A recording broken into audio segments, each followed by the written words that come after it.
नमस्कार भाइयों और बहनों, मैं डॉक्टर भारत पाटोदिया। 21 मार्च एनल कैंसर डे है। बहुत सारे डॉक्टर्स, बहुत सारे पेशेंट्स एनल कैंसर के बारे में बात ही नहीं करते हैं। इस भ्रम को हटाने के लिए, इस मिस इन्फॉर्मेशन का जो चलन चल रहा है, उसके लिए ये वीडियो है। सबसे पहली बात, एनल कैंसर क्या होता है और एनस कहाँ होती है, ये समझने के लिए ये फिगर आपके पास मैं दिखा रहा हूँ।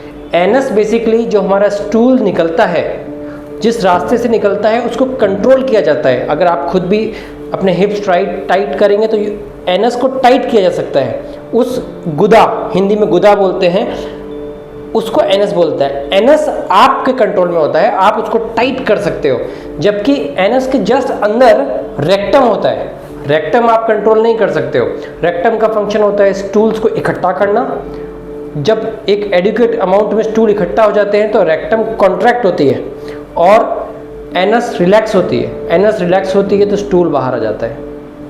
अब इस एरिया का कैंसर हो जाए तो कैंसर क्या होता है? कोई भी एबनॉर्मल ग्रोथ जो रुकना ही नहीं जानती है और एक जगह ग्रो होते होते बॉडी में स्प्रेड करने की कैपेसिटी आ जाए तो उसको कैंसर बोलते हैं। सो अब आप समझ गए कि ये ट्यूब जहाँ से स्टूल्स बाहर निकलते हैं, उस एरिया के कैंसर को एनल कैनाल कैंसर बोलते हैं। सो जब आप ये समझ गए कि एनल कैनाल कैंसर क्या होता है, आपको ये जान के आश्चर्य होगा कि कुछ साल पहले तक इसका इकलौता तरीका था सर्जरी से इसको हटा दो।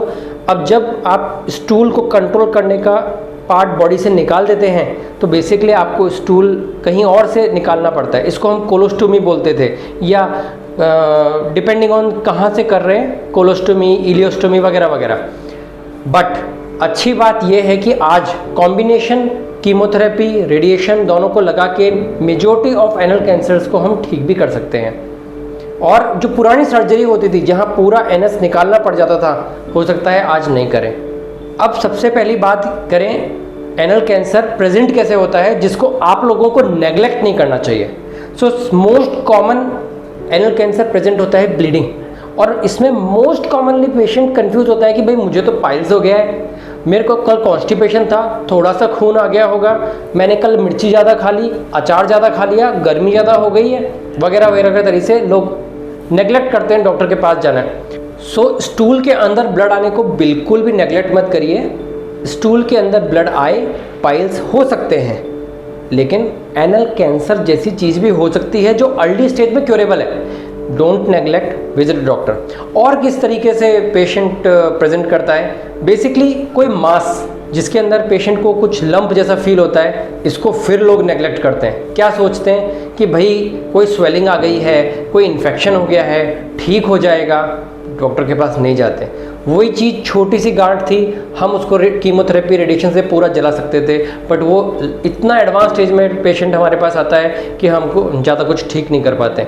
और किस तरीके से पेशेंट प्रेजेंट होता है? कई बार एनल कैंसर अंदर ही अंदर ग्रो होने लगता है, बाहर से गांठ नहीं आती लेकिन अंदर ग्रो होता है, तो पेशेंट को बार बार स्टूल जाना पड़ता है, या एक बार के स्टूल्स पूरे क्लियर नहीं होते। इस तरह की अगर कुछ प्रॉब्लम आ रही है, ये एनल कैंसर का सिम्टम हो सकता है। प्लीज़ नेग्लेक्ट मत करिए, गेट इवेल्युएटेड। एक बार डॉक्टर को जाके दिखाओ तो सही, हो सकता है कि बात पकड़ में आ जाए जल्दी। अब किसी भी कैंसर क्यों हो जाता है, सेम क्वेश्चन अप्लाई करता है एनल कैंसर भी, कि कैंसर क्यों हो गया। तो ये समझने के लिए मैं पहले भी बहुत बार बोला है और अभी भी बोलता हूँ, आप बेसिक मशीनरी समझिए। हमारी बॉडी छोटे छोटे सेल्स से बनी होती है। छोटे छोटे सेल्स टिश्यू बनाते हैं, टिश्यू ऑर्गन बनाते हैं, ऑर्गन से हमारी पूरी बॉडी बनती है। तो ये जो सेल्स होते हैं, इसके अंदर एक मशीनरी होती है जिसको कहते हैं जेनेटिक मशीनरी, जिसमें डीएनए, आरएनए वगैरह वगैरह होता है। डीएनए के अंदर हमारा पूरे बॉडी का ब्लूप्रिंट होता है, कितना मोटा होना है, कितना पतला होना है, सेल की साइज़ क्या होनी है, सेल की ग्रोथ स्टॉप कब करनी है। जब अगर ऐसा हुआ कि पेशेंट के सेल ये टेंडेंसी डेवलप कर दे कि भाई हम तो मशीनरी की बात सुनेंगे ही नहीं और हम ग्रो ही होते जाएंगे, साइज ग्रो ही होते जाएगी, इन दैट सिचुएशन कोई गांठ बनने लगती है। और जब साइज ग्रो होते होते ऐसा हो जाए कि वो एक जगह से जंप होकर दूसरी जगह जाने लग जाए, तो फिर उसको कैंसर कहा जाता है। तो किसी भी तरह के डीएनए म्यूटेशन, किसी भी तरीके से, मैं कवर करूंगा क्यों, किसी भी तरीके से डीएनए म्यूटेशन हो रहे हैं, डीएनए के अंदर एब्नॉर्मलिटी हो रही है, मशीनरी में गड़बड़ आ रही है, तो कैंसर हो सकता है। अब जब हम कॉजेज़ की बात कर रहे हैं तो मोस्ट कॉमन कॉज होता है HPV इन्फेक्शन। वो भी आपको जान के इतना आश्चर्य होगा, आज के ज़माने में हमारे पास एक वैक्सीन है जो HPV इन्फेक्शन को होने से रोक सकती है। HPV इन्फेक्शन कैसे आता है मैं आगे बात करता हूँ, लेकिन इस जगह मैं ये कहना चाहूँगा, आपके जो भी बच्चे हैं, लड़कियाँ, लड़के, या अगर आप खुद भी किसी तरह के रिस्क फैक्टर्स में रखते हैं तो आपको ये वैक्सीन ज़रूर लेना चाहिए। इस वैक्सीन के ऊपर मेरी सेपरेट वीडियोज़ है कि वैक्सीन कब लिया जा सकता है, क्या कैसे लेना है, वगैरह वगैरह। अब अगर रिस्क फैक्टर की बात करें, risk factors of anal cancer किस किस को हो सकता है, कौन कौन ज़्यादा खतरे पे है, तो जैसा कि मैंने पहले बताया HPV इन्फेक्शन से ये होता है। HPV इन्फेक्शन किसको होता है? HPV इन्फेक्शन एक सेक्सुअली ट्रांसमिटेड वायरस है। अनप्रोटेक्टेड सेक्स मतलब आप कॉन्डम नहीं पहनते हैं, मल्टीपल सेक्सुअल पार्टनर्स हैं, या फिर अंडर अल्कोहल आप सेक्स करते हैं, आपको मालूम नहीं चलता कि कॉन्डम फट गया है, वगैरह वगैरह सिचुएशन के अंदर अगर आपके पार्टनर को HPV इन्फेक्शन है, which is very common, up to 80% Indian population को HPV इन्फेक्शन होता है। सो आप सेक्सुअली एक्सपोज हो जाते हैं HPV इन्फेक्शन से। So if you are sexually active with risk factors तो आपको एनल कैंसर के रिस्क ज़्यादा होते हैं। अगर आप एनल सेक्स में इन्वॉल्व है, so male with anal sex, female with anal sex, या ऐसे पर्सन के साथ सेक्स करते हैं जिसको HPV इन्फेक्शन मुंह में हो चुका है, मुंह के अराउंडिंग हो सकता है, तो हो सकता है कि आपको भी HPV इन्फेक्शन हो जाए। सो ये और भी ज़्यादा इम्प्लीकेबल है अगर आप अगेन अनप्रोटेक्टेड एनल सेक्स करते हैं तो। इसके साथ साथ और क्या रिस्क फैक्टर हो सकते हैं? स्मोकिंग एक ऐसी एक्टिविटी है DNA को वैसे भी डैमेज करती है। सो DNA स्मोकिंग से भी डैमेज हो गया, HPV इन्फेक्शन से भी डैमेज हो गया, कैंसर हो सकता है। और लास्ट बात, अगर आप किसी कारण से पहले से ही किसी कैंसर से पीड़ित हैं, आपको कीमोथेरेपी लगा है, रेडिएशन लगा है, हो सकता है आपकी इम्यूनिटी डाउन हो चुकी हो, और इस कारण से आपकी बॉडी में जो HPV इन्फेक्शन सोया हुआ है वो वापस से एक्टिवेट हो सकता है और अल्टीमेटली कैंसर कर सकता है। सो एनल कैंसर, भाई सिम्टम्स हमने बता दिए, सिम्टम्स के बाद क्यों होता है, कैसे होता है, क्या रिस्क फैक्टर है हमने बता दिए। अब ये होता है तो क्या? तो कैंसर मैंने बताया बॉडी में स्प्रेड हो सकता है। लोकल स्प्रेड हुआ तो एकदम से स्टूल बंद हो सकते हैं, पेट दुख सकता है, ऑपरेशन करना पड़ सकता है, और अगर कैंसर बढ़ते बढ़ते एडवांस स्टेज में पहुंच गया तो ये बॉडी के किसी और हिस्से जैसे लंग, लिवर, यहाँ फैल सकता है, और यहाँ फैल के उस ऑर्गन को इतना डैमेज कर सकता है कि जान को धोखा भी हो जाए। अब हम ये जो समझ गए कि एनल कैंसर इतनी डेंजरस सिचुएशन है, प्रिवेंटेबल डेंजरस सिचुएशन है, इसको प्रिवेंट भी कर सकते हैं और ये डेंजरस भी है, तो प्रिवेंशन के लिए करें क्या? अगर रिस्क फैक्टर्स पे ध्यान दें, सबसे पहली बात safe sex, don't get involve unprotected sex. अगर आपके सेक्सुअल पार्टनर को HPV इन्फेक्शन भी है, आप टेस्ट करवा सकते हैं कि आपके पार्टनर को HPV इन्फेक्शन है कि नहीं है।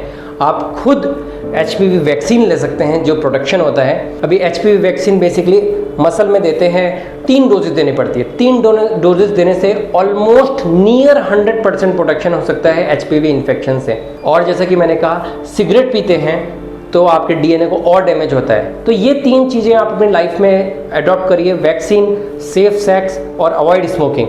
एनल कैंसर से आप अपने आप को बचा सकते हैं। किसी भी कैंसर को जल्दी पकड़ने के लिए हम स्क्रीनिंग टेस्ट करते हैं, मतलब कोई सिम्टम नहीं है लेकिन कुछ ऐसे टेस्ट किए जा सकते हैं जिससे हम इसको पकड़ पाए कि अगर पेशेंट कोई डेवलप होने वाला है। क्या टेस्ट है? रूटीनली तो हम कैंसर डॉक्टर्स इस चीज़ को रिकमेंड नहीं करते हैं, बट अगर आप इस तरह की लाइफस्टाइल में इन्वॉल्व है, हो सकता है कि आपको एक तरह से सेक्सुअल एक्सपोजर हो चुका है HPV इन्फेक्शन का, आप पहले कभी HPV इन्फेक्शन हुए थे, वॉट्स, जेनेटल वॉट्स हो चुके हैं, उस सिचुएशन में हम रिकमेंड करते हैं कि आप एनल स्क्रीनिंग के लिए जाएं। क्या करना है? बेसिकली जैसे हम सर्वाइकल कैंसर के लिए एक स्वाब लेते हैं सर्विक्स से, सर्विक्स मतलब यूट्रस के टिप से हम एक स्वाब लेते हैं, उसको पैप स्मीयर बोलते हैं, वैसे ही हाई रिस्क इंडिविजुअल, होमोसेक्सुअल्स या एनल सेक्स इन्वॉल्व पीपल, वहाँ से हम एक टिप से एनल पैप स्मीयर करते हैं और उसको टेस्टिंग के लिए भेज देते हैं। उससे ये मालूम चल सकता है कि किसी तरह के एबनॉर्मल सेल्स डेवलप हो रहे हैं कि नहीं हो रहे। सो ये 3 तरीके से एनल कैंसर स्क्रीनिंग की जा सकती है। खुदा ना खास्ता अगर एनल कैंसर हो ही गया, होने वाला है, इन प्रोसेस ऑफ डेवलपमेंट है, तो क्या करें? या ये बोले कि हम डॉक्टर्स उसको कैसे डिटेक्ट करते हैं। तो एक तरीका तो मैंने बताया, जो सबसे बेसिक तरीका है डिजिटल रेक्टल एग्जामिनेशन, उंगली से टच करके देखने का। उसके अलावा क्या, उसके अलावा कुछ ऐसी दूरबीन होती है, कुछ ऐसे केमिकल टेस्ट होते हैं जो हम उस एरिया में लगाते हैं। दूरबीन से एनस के अंदर डाल के हम देखते हैं कुछ पॉलिप्स, पॉलिप मतलब कोई ऐसी गांठ, अर्ली स्टेज के अंदर गांठ बन तो नहीं रही, उसको हम एनोस्कोपी या सिग्मोइडोस्कोपी, प्रोक्टोस्कोपी, इस तरह के अलग अलग तरह के दूरबीनें होती है, साइज पे डिपेंडेंट करते हैं। सो इस तरह के एनोस्कोपी करके हम एनल एरिया को एग्जामिन करते हैं लेंस से और जूम करके उस एरिया को देखते हैं और उसके बाद हम कह सकते हैं कि ये है कि नहीं है। अगर सस्पिशन हो गया कि भाई कुछ तो गड़बड़ है, हमने आँख से देखा कुछ गड़बड़ है, उसके बाद हम कुछ टेस्ट बोलते हैं। टेस्ट मतलब पेल्विस की MRI, CT स्कैन, कभी कभी हो सकता है कि अगर हमें ऐसे शंका हो जाए कि पूरी बॉडी में स्प्रेड हो गया है तो होल बॉडी का PET CT स्कैन हम बोलते हैं। और ये सब टेस्ट करके हम स्क्रीन आउट कर सकते हैं कि कैंसर है कि नहीं है।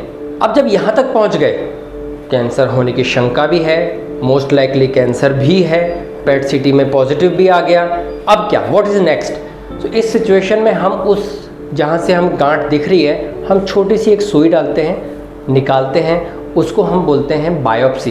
बायोप्सी एक सैंपल होता है, बेसिकली एक सैंपल होता है, हम देखते हैं कि कैंसर है कि नहीं है, कंफर्म करते हैं। और PET CT, MRI, CT scan वगैरह जो भी स्कैन करते हैं उससे हम ये देते हैं कि साइज़ क्या है।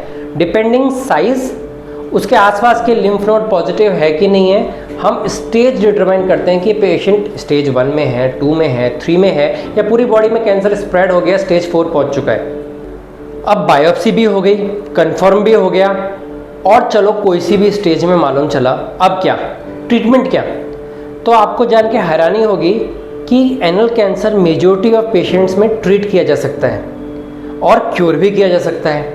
पुराने ज़माने में डायरेक्टली हम सर्जरी करते थे, आज के ज़माने में हम रेडिएशन देते हैं। अब रेडिएशन क्या होता है, सिंपल वर्ड्स में एक तरह का लेज़र है जो कैंसर को बॉडी के अंदर ही जला देता है।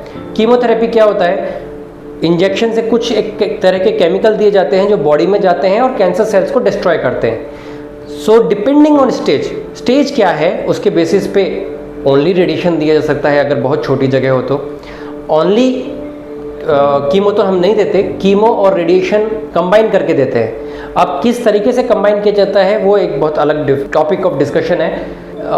कभी कभी सिचुएशन में ऐसा होता है कि कैंसर उस जगह इतना बढ़ चुका होता है कि मोशन स्टॉप ही हो चुके हैं, स्टूल्स आगे ही नहीं बढ़ रहे होते, पैखाना आ ही नहीं रहा होता है। उस सिचुएशन में हमको सर्जरी करके दूसरा एक रास्ता बनाना पड़ता है ताकि पेशेंट के स्टूल्स बाहर आ पाए।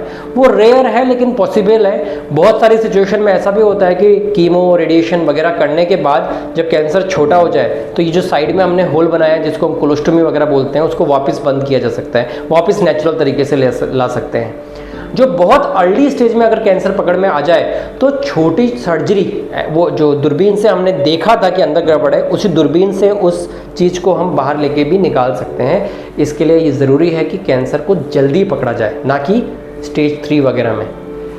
अब अगर खुदा ना खास्ता डायरेक्टली स्टेज 4 में पकड़ में आया कि भाई कैंसर फैल चुका है, तो हम क्या करेंगे। उस सिचुएशन में बेसिकली हमारे पास 2 या 3 तरीके हैं। एक तरीका तो है कीमोथेरेपी दें, कैंसर को छोटा करें, और अगर इतना छोटा हो जाए कि रेडिएशन वगैरह दे पाएँ किसी एक जगह या मल्टीपल प्लेसेस पे, या सर्जरी से उनको निकाल पाएँ, तो शायद हम वैसा कर सकते हैं। दूसरा तरीका है, आजकल एक इम्यूनोथेरेपी आ गई है, मेरी दूसरी वीडियो है पाठशाला प्रोग्राम में भी मैंने कवर किया है इम्यूनोथेरेपी वगैरह क्या होता है। तो इम्यूनोथेरेपी देके भी पूरे बॉडी में अगर कैंसर फैला हुआ है तो उसको कंट्रोल किया जा सकता है। तीसरा तरीका है कि अगर कैंसर चारों तरफ फैला हुआ है और लोकली हमें कोई सिम्टम दे रहा है कि भाई यहाँ पे दुख रहा है, यहाँ पे मोशन नहीं हो रहे, यहाँ से ब्लीडिंग हो रही है, इस तरह की प्रॉब्लम है, तो सर्जरी को करके उस एरिया से कैंसर निकाल देते हैं और बाकी एरिया के लिए कीमोथेरेपी कंटिन्यू रखते हैं। या कभी कभी उस एरिया से मेजर सर्जरी नहीं करते, जिसको हम लोग APR, एब्डोमिनल पेरिनियम रिसेक्शन भी बोलते हैं। वो एक मेजर सर्जरी होती है, वो हम कई बार नहीं करते, बस यहाँ डाइवर्शन कर देते हैं, यहाँ पे पेशेंट की एक थैली लगा देते हैं, वो कर सकते हैं, जिसको हम पेलेटिव सर्जरी भी बोलते हैं। पेलेटिव मतलब हमने क्योर नहीं किया, पेशेंट को कम्प्लीटली ठीक नहीं किया, लेकिन पेशेंट की तकलीफें कम करने के लिए एक छोटी सर्जरी कर दी।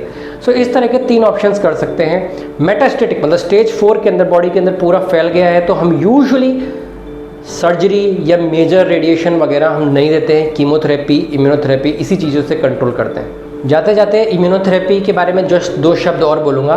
लोग कीमो से बहुत डरते हैं क्योंकि कीमो एक तरह का जहर ही है, बॉडी में जाता है, सेल्स को डैमेज करता है, कैंसर सेल्स को ज़्यादा डैमेज करता है, नॉर्मल सेल्स को कम डैमेज करता है, बट डैमेज करता है, बाल झड़ते हैं, इम्यूनिटी कम होती है, उल्टी आती है, वगैरह वगैरह वगैरह। इम्यूनोथेरेपी एक ऐसी नई दवा है जो बेसिकली आपकी बॉडी के अंदर जाती है, इंजेक्शन से ही हम देते हैं, और अंदर जाने के बाद ये आपकी इम्यूनिटी को ट्रेन करती है कैंसर सेल्स को मारने के लिए, और उस कारण से इसके साइड इफ़ेक्ट्स बहुत बहुत बहुत कम होते हैं। कोई 100 में से 2-3 लोगों को मेजर साइड इफ़ेक्ट्स होते हैं, जबकि कीमोथेरेपी में 100 में से 50-60 लोगों को कुछ साइड इफ़ेक्ट्स तो होते ही हैं।